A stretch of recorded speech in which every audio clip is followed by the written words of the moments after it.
Physics का जो हम कल लेस पार्ट पढ़ा रहे थे डिफिनेशन बल का, आज उसका हम बताए थे जो 4 चीज होते हैं, परिमाण, बल की मात्रा, बल की दिशा, बल का प्रभाव।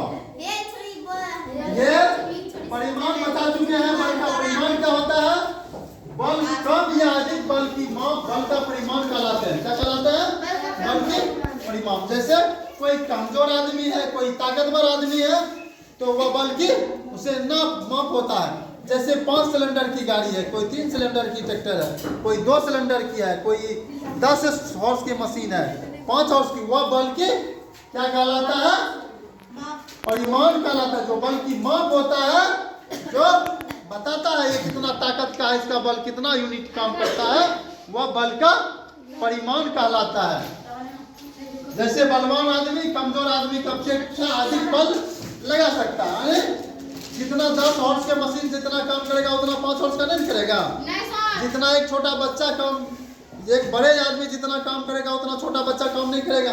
तो ये हमारा बल की परिमाण है, कोई दिक्कत नहीं। बल का हमारा ऐसा मात्रक होता है न्यूटन। इसको न्यूटन, इसे एन से कैपिटल एन से सूचित किया जाता है, डिनोट किया जाता है। कैपिटल एन से डिनोट किया जाता है। तो बल का मात्रक। तीसरा चीज है बल की दिशा।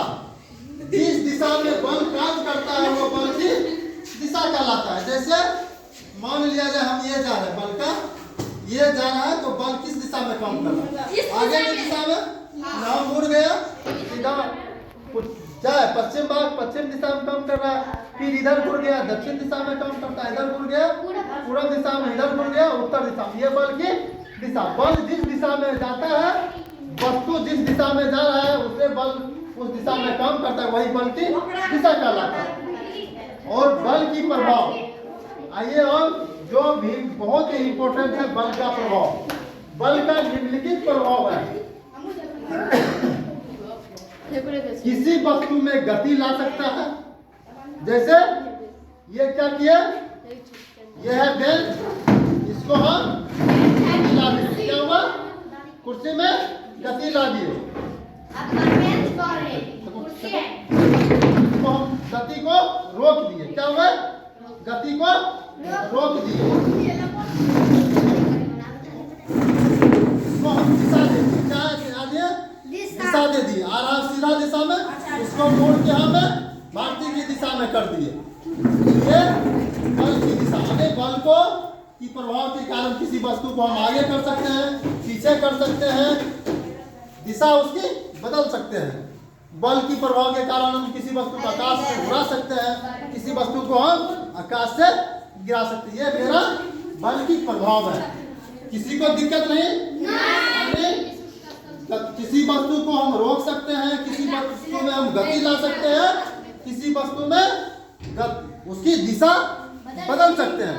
ये हमारा बल का है प्रभाव। ये हमारा बलशाली व्यक्ति देखता है समाज में, जितना जो बलशाली है उतना वह अधिक काम करता है। क्या है ना? कोई अधिक बलशाली व्यक्ति है, अधिक काम करता है। जो बीमार रहता है वो आराम से बिछावन को सोए रहता है, कारण उसके पास में बल का कोई प्रभाव नहीं, बलहीन है। क्या है? बलहीन है। ये हमारा बल का प्रभाव। किसी को कोई दिक्कत नहीं, किसी को कोई समझने में नहीं।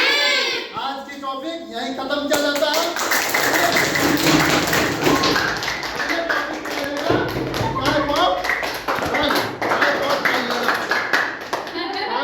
बल लेगा कल का।